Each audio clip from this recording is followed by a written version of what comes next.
Welcome to the Christian Woman Leadership Podcast, where we hope to inspire you to embrace your God-given gifts, skills, and passions in order to lead with confidence.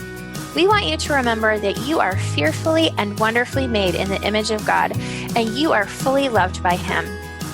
You have been designed on purpose by God with unique gifts and passions in order to love and lead those around you. I'm your host, Esther Littlefield, a pastor's wife, business owner, mom, and writer. And I'm Esther's co-host, Holly Kane. I'm a wife, mom, and business owner. I also write at hollykane.org, where I focus on my passion for women's ministry. Together, we chat about important issues that Christian women leaders face. In addition, we interview other women just like you who lead in various roles, from church to community to business. Through this podcast, we offer you encouragement, tools, and resources to help you on your leadership journey. We are so glad you're here with us. Hey, friend, and welcome to the podcast. I am so glad to have you here with me today. And today, Holly and I are going to be chatting with our guest, Liv Dooley. Liv and I actually met at She Speaks in 2022, and I just loved connecting with her, and I've been following her on social media since that time. And so I decided to go ahead and invite Liv onto the show. So we're going to dive in and just chat all about life and leadership and all the things today. So Liv, thank you so much for being here. Welcome to the show. It is my pleasure. Thank you so much for having me. I have just really enjoyed connecting with you, even just online since that time. So It was really exciting to receive the invitation. Thank you. Oh, great.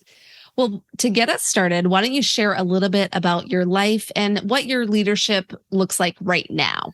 My goodness.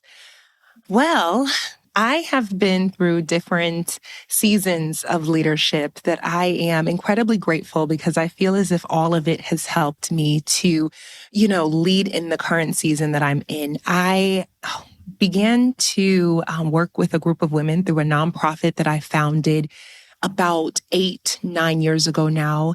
We started by hosting mother-daughter retreats to the mountains here locally.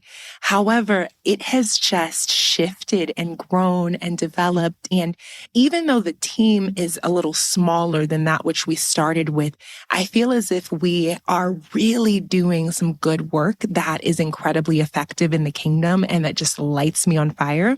However, it was difficult to get to that place. I was hesitant to shift when I felt the Lord kind of causing us to minister more to women, mentors, and mothers than I had the young ladies.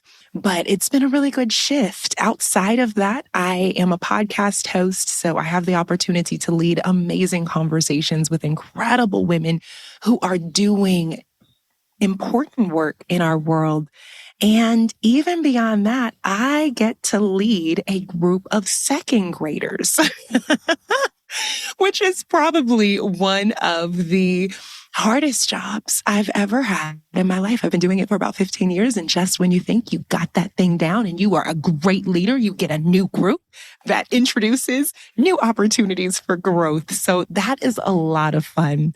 However, in my past, I've had the opportunity to lead on nonprofit boards at my churches, and in director roles and incredibly, high leadership positions at church as well. And so I just have a little bit of everything in there, but I'm grateful. I'm grateful for the various opportunities that I've had and how it has really helped to make me the leader I am today.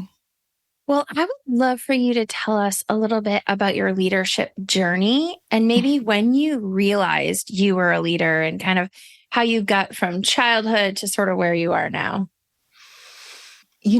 I think I recognized that I was a leader very early on, and I wanted to find something, that was so incredibly deep to say. But I really think that it is important that we remember that God uses everything, that He doesn't disqualify anything. And so there were hints that I was a leader early on, but I didn't realize it until I was a sophomore in high school.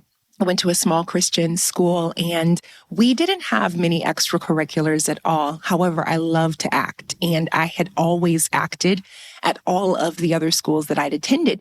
So another student and I got together and wrote a play, which was absolutely terrible. And we just could not agree on so many different points. But the faculty recognized that. And in response, they said, wow, we see you all really like to write. You like to act, and we admire this creativity that you're showing. So we're going to host a dinner theater, and we're going to put that on for our school. And that was probably the first time that I recognized that my leadership was effective. I mean, getting faculty to respond, to a 15-year-old was a big deal. And from there, I just continued. I went on into leadership in different extracurriculars at the college, the undergrad that I attended, and was able to really just learn the ability that collaboration offers when we are growing and developing vehicles to help people. I had the opportunity to bring together an incredible group of leaders, and we grew one of the pre-law organizations that I led from about 50 people to around 250 people within the year. And so I look back at times like that as well. I look back at a lot of the mistakes I made in my pride and in my naivete, and I continue to allow that to influence, the choices that I make and the ways that I respond to this day. But I didn't actually begin to lead, I suppose, in more formal Christian spaces until I'd moved to Las Vegas and I had begun to get involved in a local church here. And suddenly someone asked me, they said, would you lead our family department? And at the time that consisted of creating fellowship opportunities for families to grow together. And I was completely shocked that anyone would have asked me to do that. But I had the time of my life. At the time, I was a single 23-year-old, and I once again was able to bring together these really creative women who had a heart for people, a desire to see them grow, and we just did some fun things that got everyone excited about coming to church on a Friday night, which I still look back with chills because it was a really sweet season. However, I would say that at whatever space I was leading in, it has always truly been developed and even, enhanced by the communities that I've been able to garner around it. And that has been really important. Mm-hmm. I love how you really sound like that you have had so many different types of leadership roles, and whether it's been volunteer or paid. So you can take this question in whatever direction you want to go. But we always like to hear from our guests, like a leadership lesson or something that you have learned in the course of your journey. So whether it's from leading the second graders or leading, in churches or the nonprofit that you have been running, any of those spaces, I'd love to hear if there's a particular leadership lesson that you'd want to share with our listeners. Absolutely. I think the biggest leadership lesson that I have learned throughout the years is how important it is to serve with integrity. I've learned that in so many different areas, in so many different ways. And I have to tell y'all that sometimes those lessons have been heartbreaking as I have really been led to repent over former seasons and, just the hurt that I caused some people. And I will say that, for instance, when I was in leadership at my college, I was very prideful, very prideful. And I had the numbers to back it up. I was going into law school. You really could not tell me much at all. And so when I had someone on my team who began to do things without my permission, I reacted really poorly. And I used words that I shouldn't have. And I was overall just very mean toward this gentleman. And it wasn't until I moved to Las Vegas and I really chose to invite the Lord to lead me in all areas that I began to repent over that season and how I treated him, how I talked to him. And although we hadn't kept in communication since that time, I knew that if we ever interacted on Facebook or Instagram or anything, he would see that I was now living for the Lord. And I needed to ensure that I'd done what I could to make that right, even though it had happened, years earlier. And so about 3 years after the incident, I sent him an email and said, my goodness, I have to apologize for how I treated you. I want you to know that I am a different person and I truly appreciate you remaining on the team and teaching me so much. But I just want you to recognize that I see the weaknesses that I led with and I appreciate what you've brought to my life. And I apologized. I'm not sure if I just said that, but he was very kind and generous and was like, I don't even remember what you're talking about. But that was really, really important to me because I want to ensure that no matter where I'm leading, I'm representing Christ well. And I think that integrity is easy to overlook because it's often impacted most in those smallest areas of our lives. And so, later on, that looked like falling out with friends that I had begun to lead. We'd moved from a friendship position into a leadership position, and I was super clunky. I didn't understand how to do it. I was sad that we weren't hanging out as much. I was sad that our friendship hadn't remained at the same level. And I also had to be the direct report that these particular people came to. And I didn't know how to navigate that well. And so I will share that in that particular season, I began to really look at everything as if it was spiritual, as if it was, some type of warfare, some type of opposition that was really just, influencing our interactions. And I won't discount that, but a lot of it was me. A lot of it were my personal hangups, my personal issues. And so it wasn't until I actually felt the Lord calling me to leave that role and then to really seek counseling and seek coaching that I realized, oh my goodness, wow, that was a lot of my personality that really interfered with our relationship. And so once again, I reached out to them and said, hey, I'm sorry about that. But I've just found that we really, as leaders, need to ensure that we are consistently inviting the Lord to speak over the areas of our integrity and to expose those inconsistencies so that we can grow and develop them further. It can feel hard. It can feel painful. But when we choose to endure through it instead of run from it, we experience growth and everyone is better because of it. I'm so glad you talked about this because I think that in our society, we don't teach people how to apologize and we don't teach people how to forgive either. And so I think it's so important when we talk about integrity that that's a huge part of it. When we realize something's gone wrong, we're so used to just being like, oh, well, that was the old me. I'm different now. And I can just kind of sweep it under the rug and move on. And I think it's so important that you talk about going back to people and apologizing. I don't think that that's something that we were really taught how to do. So I so appreciate you talking about that.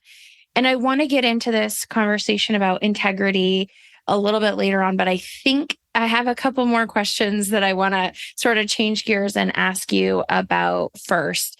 So on your website, you describe yourself as a Bible teacher. And I know many of the women listening to us want to be Bible teachers, but they don't feel qualified or they don't have a place to use those gifts. So first of all, can you describe how you became a Bible teacher and how you even feel qualified to call yourself that? Because I think a lot of women, even if they are, wouldn't call themselves that. Absolutely. Thank you for that question. I would never have called myself that if you'd asked me this 5, 6 years ago. However, there was a theme that continued to emerge anytime I had the opportunity to teach at my church, anytime I had the opportunity to teach in the community. And at the time, I would have just called that speaking. But what they would always say was, when Liv talks, y'all are going to get that Bible. Liv loves the Bible. What you're going to learn is the Bible. When you walk away from time with Liv, you will have spent time in the Bible. And I began to listen to that. And for me, it was a no-brainer. For me, it was just like, well, this is what we came to do. We didn't come to an empowerment session. We didn't come to an inspirational convention. We came to a Christian event, and the word has so much power to offer us. Why wouldn't we go there? And so I began to listen to that, and I began to invite what other people were sharing in the most positive ways to inform some of the ways I began to identify myself, because there was something that the Lord clearly had given me and called me to do in that space that I'm so grateful for. I think a lot of times we look at what other people have to say about our calling in a negative aspect, and we consistently begin to think about the ways that we need to overcompensate or, ignore what it is that they have said. However, there can be truth in it as well. And so I was really grateful for those that consistently pointed out, like, Liv, you really help us to go into scripture a lot more deeply than we once had. And I didn't actually begin to call myself a Bible teacher until after I'd left the leadership position I'd served in at the church, until after I'd stopped speaking as frequently, and until after I'd gone back to work. I was actually in full-time ministry for a portion of my life. And so it wasn't until I started teaching second graders how to read and write and complete math, not study the Bible, that I actually began to embrace my title and my calling as a Bible teacher. Because, one, this is what you're going to get when we talk together. We are going to go into the scriptures, and anybody that listens to the podcast I have the honor to host or anything is just going to get some scripture. And I think that's incredibly important to let people know that from the beginning. However, I also found that I don't take as much delight in other things. I can teach people how to podcast. I can teach people how to navigate Canva. I can teach people how to create a flyer. But I don't take delight in that. If you were to ask me, what is the one thing you would like to do for the rest of your life? It would be to teach the Bible. And so when I began to consider what the Lord was calling me to in, the newest season of my life, it was to teach the Bible. And that helped me to qualify different opportunities as well.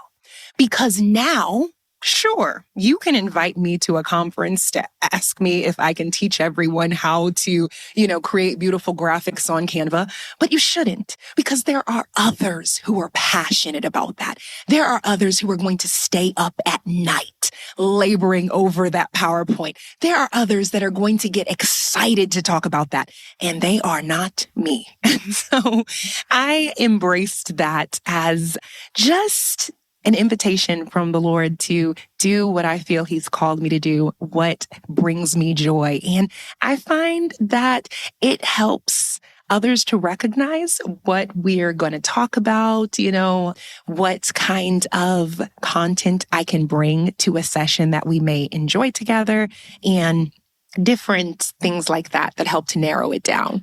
I do not have formal teaching, so I have not been to Bible school. I have not been to seminary. I would love to. I get new emails from some of the top seminaries in the country every single week because I've expressed interest that many times.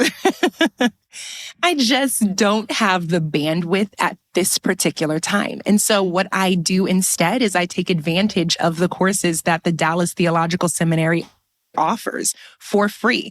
What I do in the meantime is I talk with some of my friends who are recommending new biblical resources that have helped them to go deeper. What I do in the meantime is I spend time on different software programs that I've purchased, like the Logos Bible software, to help me go into scripture more deeply.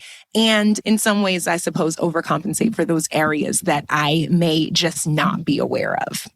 I'm so glad that you said, I just keep hearing you say, in the meantime, in the meantime. And I think that we get so concerned or caught up in either the role or the title that we want.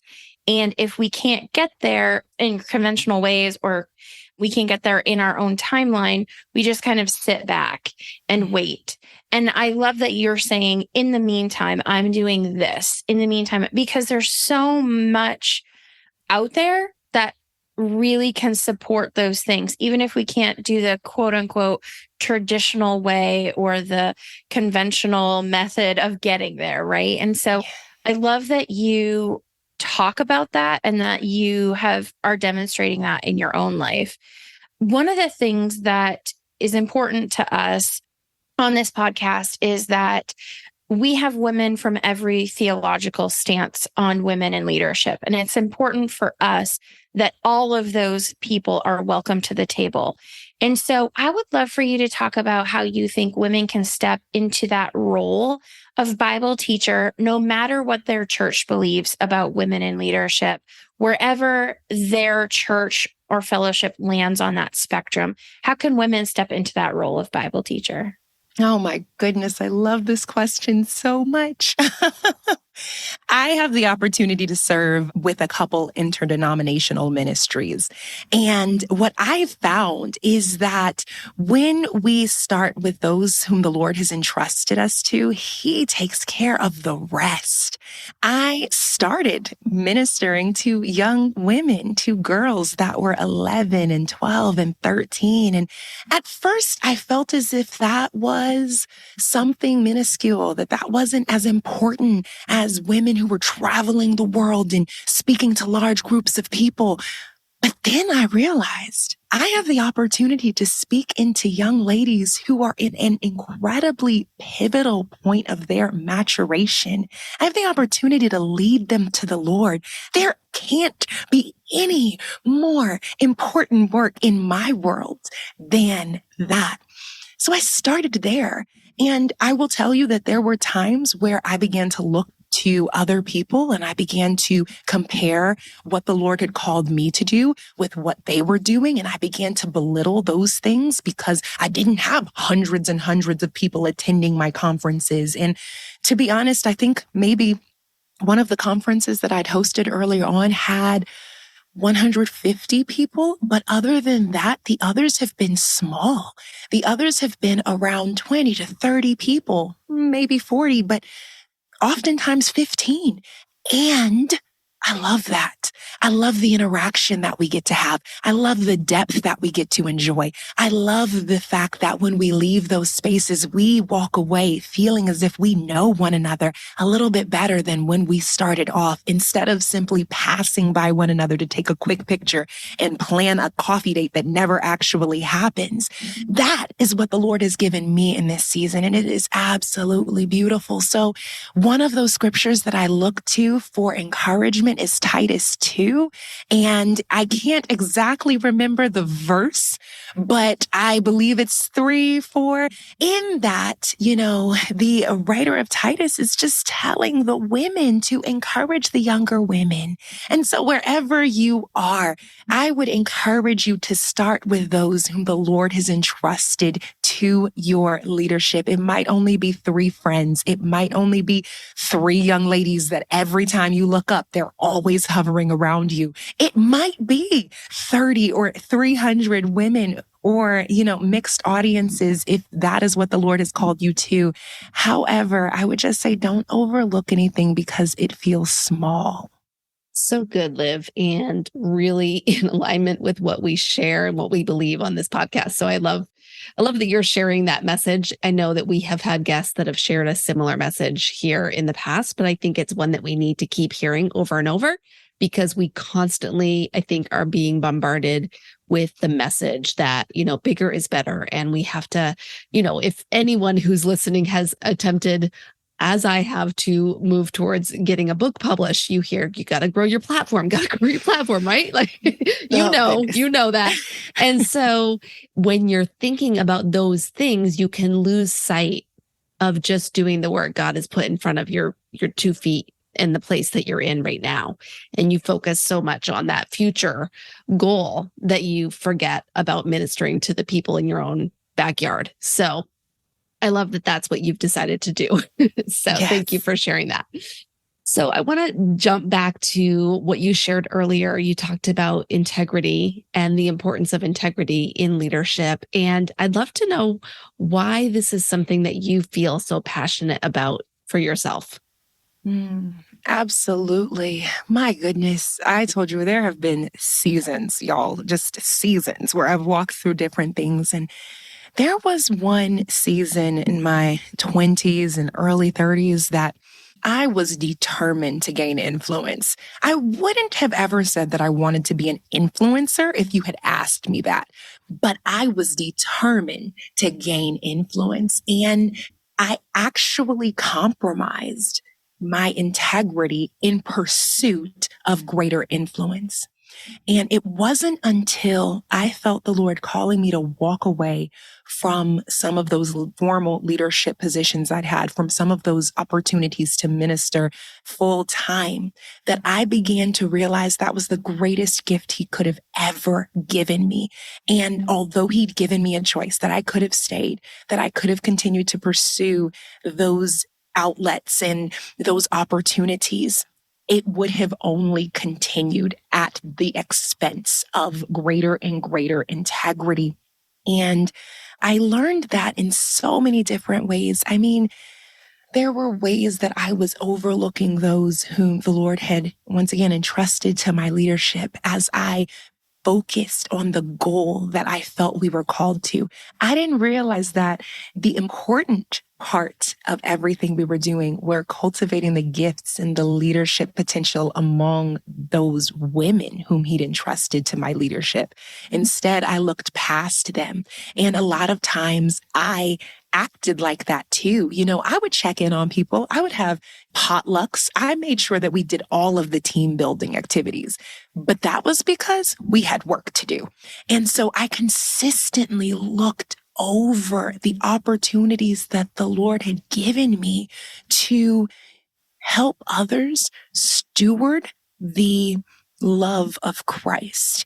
And in many ways, as a representative of Christ, I hurt them in doing that. And I'm grateful that all of them continue to serve and seek the Lord. However, it could have ended otherwise. It could have ended with someone feeling so hurt that they walked away from the church. And that is huge. That is something that we need to understand the weight of. And I do believe that as Christians, we're waking up to that more with podcasts and documentaries that are coming out about the tragedies that are occurring in the church. But it is heartbreaking to see how many people have pursued influence at the expense of integrity, how great the fallout has been, and how hypocritical we appear to the world. This is not what the Lord came to do. And He tells us over and over and over again that He will leave the 99 for the one. Yet we are so obsessed over the 99 that we have run away from the one and the opportunity to go back and get them and make sure that they are well. And it breaks my heart. It breaks my heart. And so during the time that I felt the Lord calling me to walk away from a lot of different opportunities, I was studying the books of 1st and 2nd Samuel, and I was intrigued by the difference in Samuel's leadership in contrast to Eli's leadership. I was intrigued by the differences between Saul and David. I was intrigued by the differences between some of the minor people within these biographies that we overlook as well.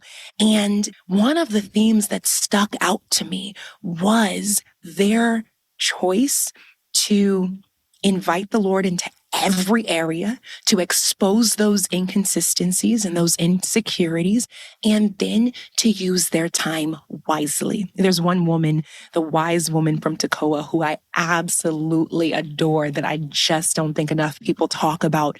And we find her in 2 Samuel because Joab, David's commander, has gone to get a wise woman so that he can help King David reconcile with his son Absalom.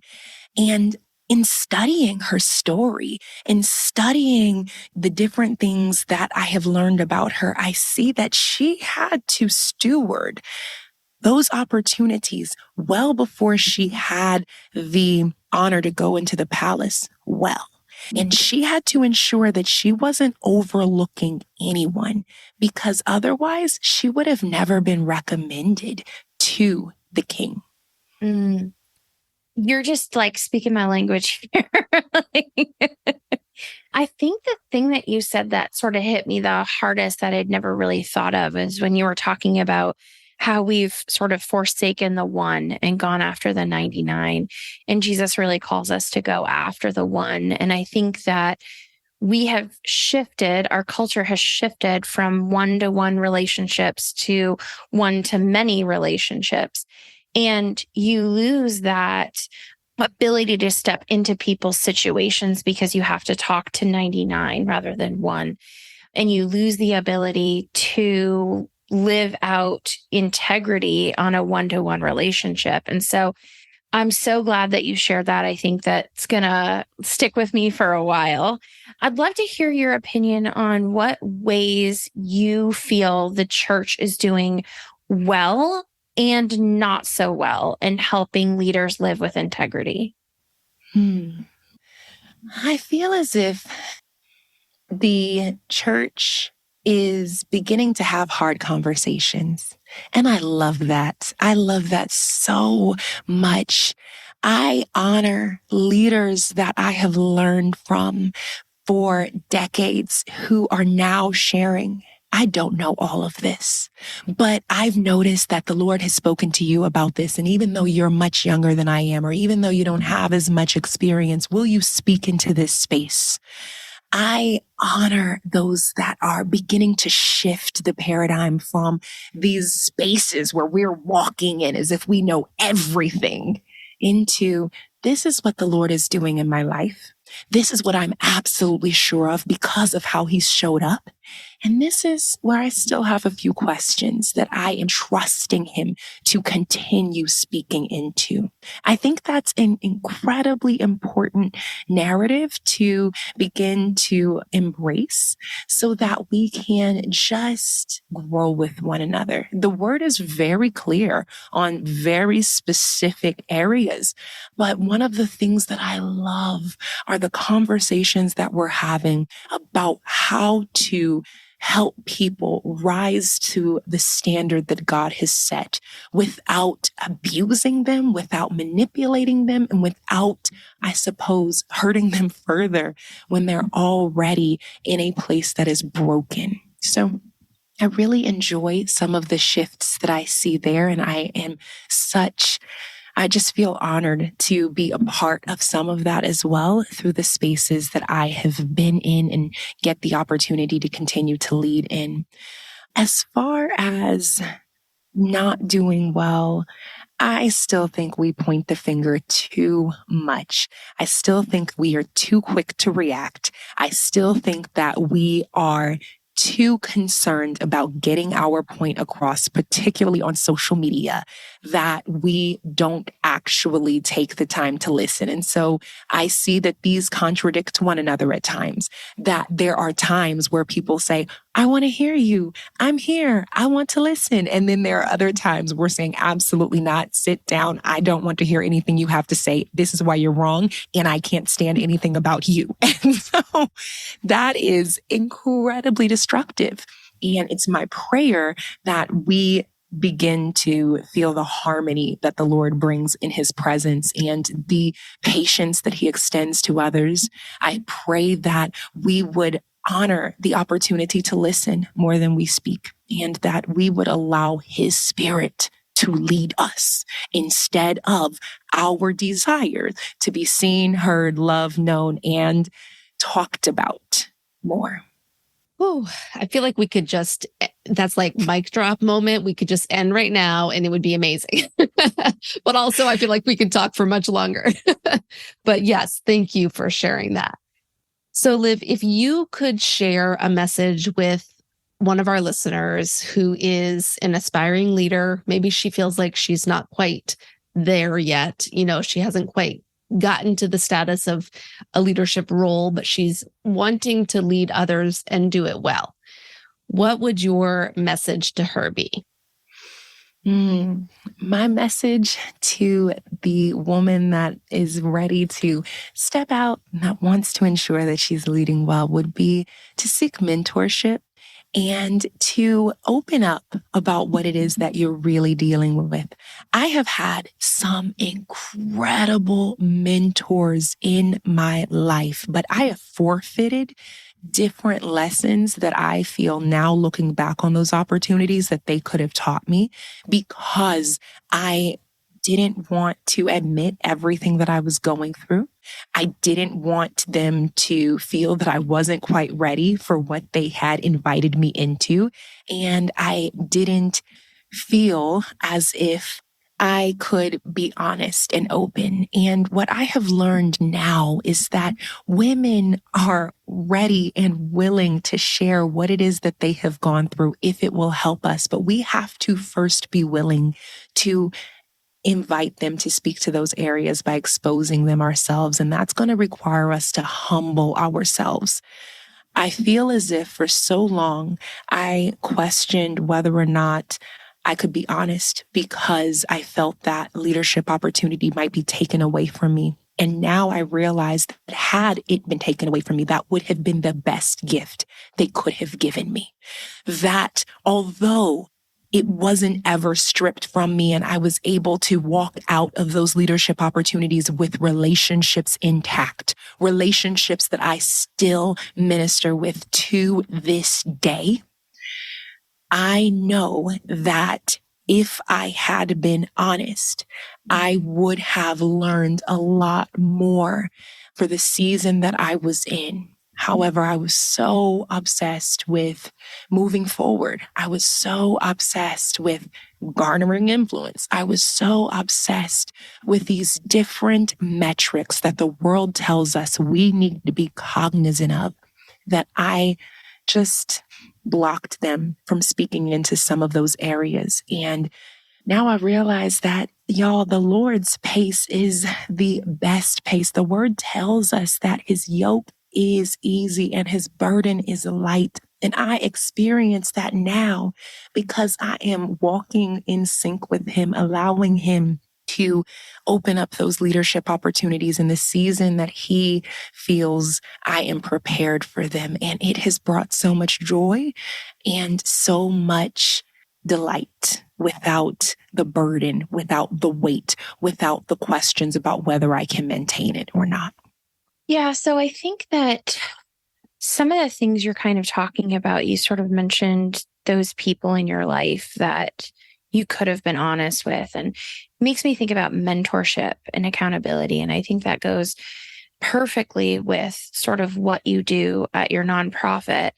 And so I'm wondering if you could kind of talk to us a little bit about how we actually get into those mentor accountability relationships and how we keep them healthy and how they move us towards integrity. Because I think the fear now is, well, a couple different things, but I think a major fear is I don't want them to see me for who I really am. I'm afraid if I open up or if I get too close, I'll get hurt or there's pain or something will go bad in the relationship. And I don't want to get hurt by someone. And I think the other fear is from the mentor side, I don't want to do anything to mess anybody else up. You know what I mean? So I think that you're probably the perfect person to kind of speak into this and really encourage us about how we can get into those relationships and how we can keep them healthy and move both parties towards more integrity. Yeah, thank you. I would say to recognize that there are seasons. And so I have some mentors in my life who are still in my life today, who I can call on right now and who I have called on. And I know that they will drop what they're doing as much as they can to help me. However, I have to recognize that we are in a different season, that the demands on their lives may be different than it once was. And I can't have the same expectations that I did when we were having coffee every week. I have to recognize that there are different opportunities for me to grow, even as a mentor, as I begin to pour into other people in a sense that I'm not always seeking to get. Because what I do see is that we are not as prone to offer mentorship as we are to ask for it. And that is a shift that I really want to see among Christian women. I want to see us helping to just see who it is that the Lord has placed in our lives, who it is that is asking us questions or coming out to some of the events that we're hosting, and how it is that we can further what they're doing, not necessarily because they have it all together, but because they have a heart to please the Lord. And there is something that they have connected to within us that we can just use to assist them. I would say that if you are looking to ensure that your mentorship is healthy, to recognize that there are different seasons and then to establish boundaries. And so one of the things that I do, as well as one of the things that I follow, is that I'm very careful about the opportunities that I reach out to my mentors. I'm also very careful about the times that I reach out to those who are seeking mentorship from me, so that they understand this is a relationship that we are in to help lead us closer to Christ. But it's not the same thing as a best friend. It's not the same thing as a sister. Now, can it grow into those? Absolutely. But I want to be sure that we're clear so that we have some boundaries and the expectations aren't overreaching.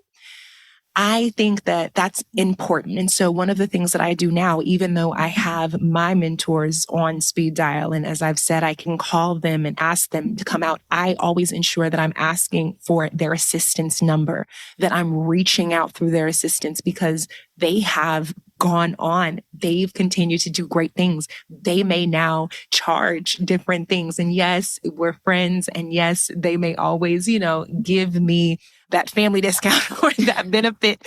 At the same time, I want to honor their time. I want to honor the demands on that. And I don't want them to feel manipulated. If they want to say, Liv, I'm going to show up, and I'm going to show up without asking you for anything in return, I want that to be because that is something that they have offered, not something that I've required or demanded because of the ways that we have worked together in the past. So I do hope that helps. My main point of advice, though, is to recognize the season that you're in and to pray about what the Lord has called you to do as you move into new seasons as well. I love that so much. Such a good place to kind of wrap up our conversation, Liv. And I think that the thing that I'm just sensing from so much of what you are sharing with us today is a sense of humility. Through everything that you're sharing, you're really coming at each situation with humility. And I think that is such a key trait for an effective leader.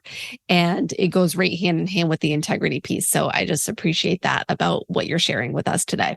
Thank you. So as we wrap up, we always do a little blurb called Leaders or Learners. And we believe that leaders should constantly be learning. Again, sense of humility, always wanting to learn and grow. And so I would love to have you share if there's a resource, a book, a podcast, anything that you have been learning from lately that you would want to share with our listeners that they might want to go out and check out today. I am an avid reader. I'm always reading multiple books at once, and it is something that I love to do. However, I have to tell y'all, the greatest resource that has helped me over the past 5 years have been the books of 1st and 2nd Samuel. It's through these books that Israel goes through one of their greatest transitions as they go from the theocracy to the monarchy. It is through these books that we get to watch Saul's transition and then David's transition. And my goodness, these books have so much to teach us about leadership, about humility, and about how to invite the Lord into those areas so that we can withstand it for the long haul instead of forfeiting it so quickly. I wish that it was something else, but it's not, y'all. Like, these books have really helped me. I'm so glad that it's exactly what you're talking about, because I think so many of us we love resources, we love learning, but we sometimes forget the greatest resource we have at our disposal, which is the only book that's actually alive and active. So I'm so glad that was your answer. Finally, I'm wondering if you could let our listeners know where they can connect with you, if you have anything that you want to share with them, where they can sort of find out what you're doing and where to get your resources, that sort of stuff. Absolutely. Thank you so much. I am on Instagram at Candid Liv. That's where I primarily spend the bulk of my time, unless it's at the podcast, The Best Kept Secret with Liv Dooley. And you can find me at livdooley.com. There's a confidence quiz there and some other fun stuff. And this May, I will actually be making the pre-orders available for the Bible study that I have written on, get this, 1st and 2nd Samuel. I really do believe in these books. So even if you don't buy the Bible study that I have written, I will have a lot of free resources, because I want people to know that these books in our Bible have incredible power to help us today. They are not irrelevant. They are not obsolete. They can help us with what we are enduring in our culture in this moment. So good. Thank you, Liv, for all that you've shared with us today. This has been so much fun, and I'm really excited to share this with our listeners. And so we just want to thank you for being with us, and we'll make sure all those links are in the show notes for our guests to check out. Thank you. Such a delight and a pleasure. Hi, friend. Thanks so much for listening to this episode of the Christian Woman Leadership Podcast. We're so glad you took the time out of your day to listen, and I truly hope that it made an impact on your ability to lead well. If it did, would you consider sharing this episode with a friend? You could take a screenshot of the episode and share it on your social media, maybe an Instagram story or on Facebook, or you could just text the link to a friend. We would truly appreciate that, as when you share with a friend, it helps spread the word about the podcast, and it helps more women to be able to be impacted so that they can lead and love others well. Now, don't forget, your leadership matters, and it's time for you to embrace your gifts and lead with confidence.